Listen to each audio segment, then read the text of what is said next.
up shallow. They might be. The first cast and you think they're up shallow? Oh. Yep. First cast.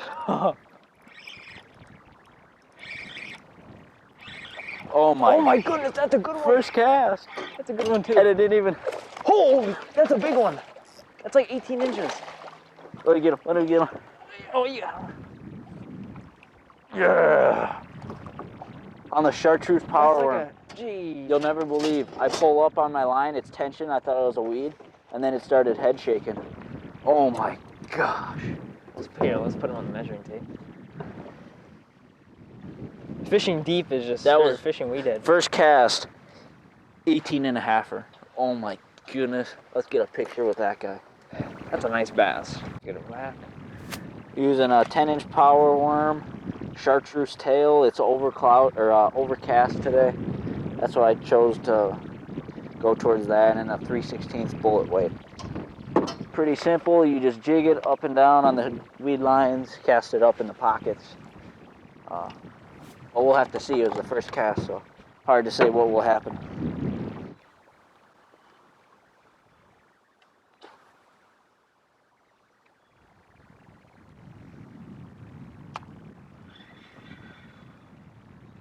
But you're right along this. That's, oh, it's raining out. That's a good shoreline over there too. Yes.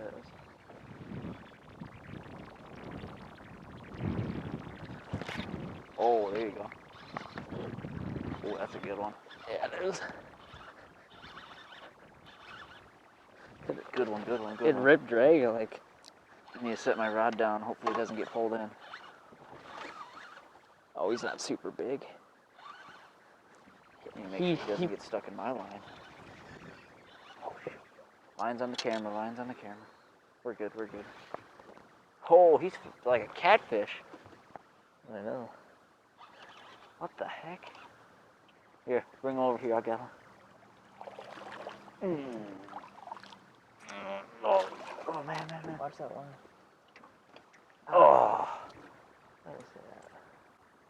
Number 2 on the board. I got Grant beat. I'm throwing the black and with the blue tail, the black and blue, with a 7/0 trocar hook. This fish, I was probably 15 yards out there, 15, 20 yards, and then my line just started. He just picked up and ran with it. Get him on the Frabill benchmark. He is 16 and almost a quarter. So a little smaller than his, but still good fish. As I was telling Grant earlier, the hook size isn't too crucial, but for the way you're working the bait. You're working it, you're hopping it up and down, and you don't feel the bait at all times. And when the fish bites, you just feel pressure pretty much. The other day when we were using these, I was using a 3/0 hook, and I didn't miss a single fish. And we upsized to 5/0 just because Grant suggested it, but in my personal opinion, it really doesn't matter, so just use what you have. You should have seen, did you see how much pressure I had on him? He had a lot. It was like this. Oh, that jig fish? It was like this. Yeah. Oh, I have one. Oh my goodness. Oh, that's a better one too. Here, let me get him. He did not throw my worm, did he? Nope. See? No, I didn't feel anything but the pressure of him.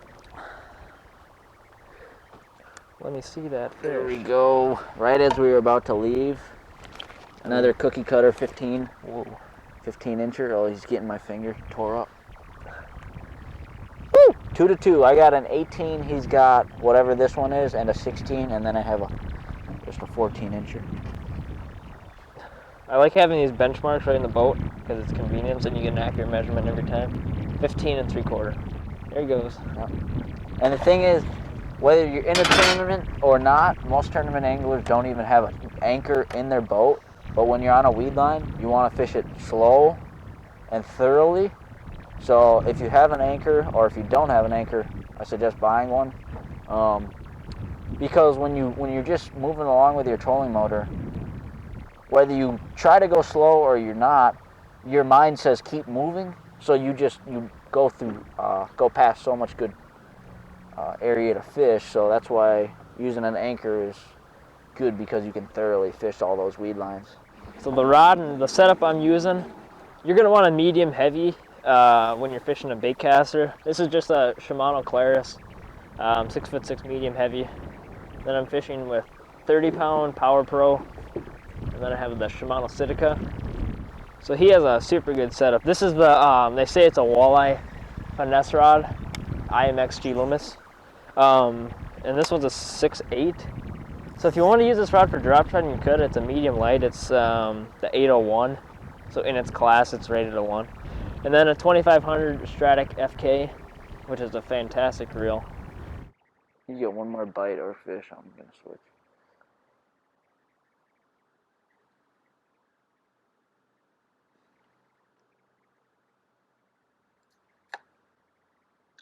Here, do you want to start the bet? What? Oh my gosh.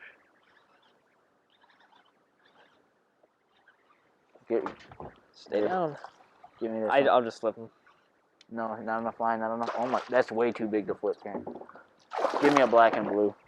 I'm about done. This is like a chunk or two. Ah, look at that. Buried that hook too. Another one, that's a 17. I let him suck on it for like 5 seconds. I was going to tell Hunter to do a bet right as I caught the fish too. That's a nice one. So he's leading. Let's see what this pans out to be. He's gonna shake. I say 17. He is 16 3/4. There we go. One more look at him. That's a good looking fish too. He's gone. Better tilt it a little bit towards this way. Oh my gosh. Oh, this is a good one. Yeah, it is. Smallie! Is that Oh, no. It's just a really dark bass. That did look like a smallie Here. too. Open it really. Wait, I can just get it right here.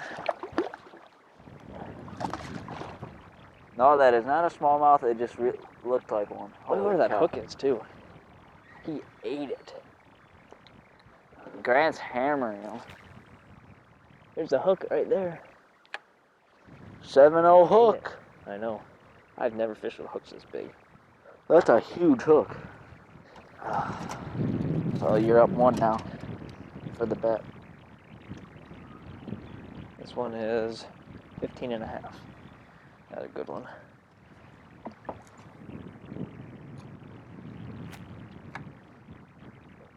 You set the hook and it went thunk.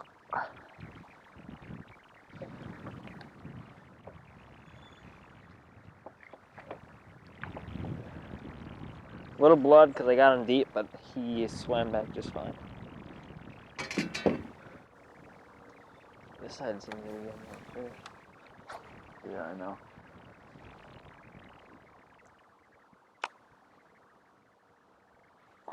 Go to the water outage. Oh my gosh.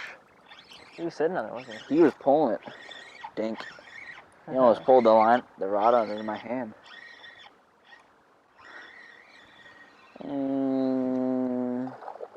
Is he flip worthy? He is. I went flipping. Well, you better watch that tip.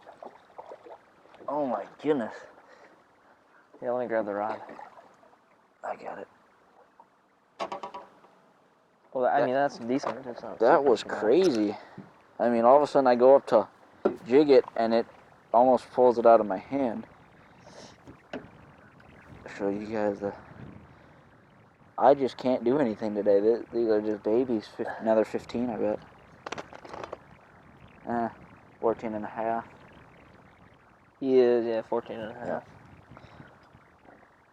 Not bad. I'm holding out for a big one at the end.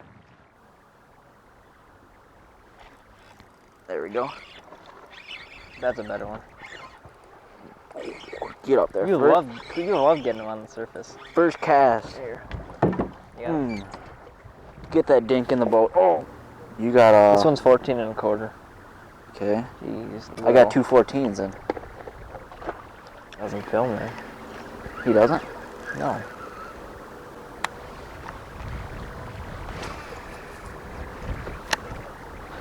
Oh. Dan's got one. Little dink though. Yep. That's number 2. We're tied up. Oh my goodness, he's dogging it. Oh, that one's even smaller. Right in that roof of the mouth. Okay. There's the little one right there. If you can hit some marks at 10. Well, he's 13 3/4. That's the smallest one so far. So you're at 12, that was 12 3/4. So I got 2 14s. 14 and what? 14. We'll just figure it out later. Oh. Nothing. Oh my goodness. I triggered him. Just like I was talking about. You're not even ripping it off a weed. Ho ho ho. That's a good one too. That was second cast after that one. Well, it was stuck in a weed and I was just putting full pressure on it to get it out. It popped out and bang. They are aggressive today. I switched up to a crankbait only because gotta have an open mind if you have at least two guys in the boat. Fish 2 different things. I don't want to get stuck here. 2 different things, that way you can, even if one thing's working, always fish different things, different baits. He is 15 1/4. 15 1/4, so I got 2 14s, a 13.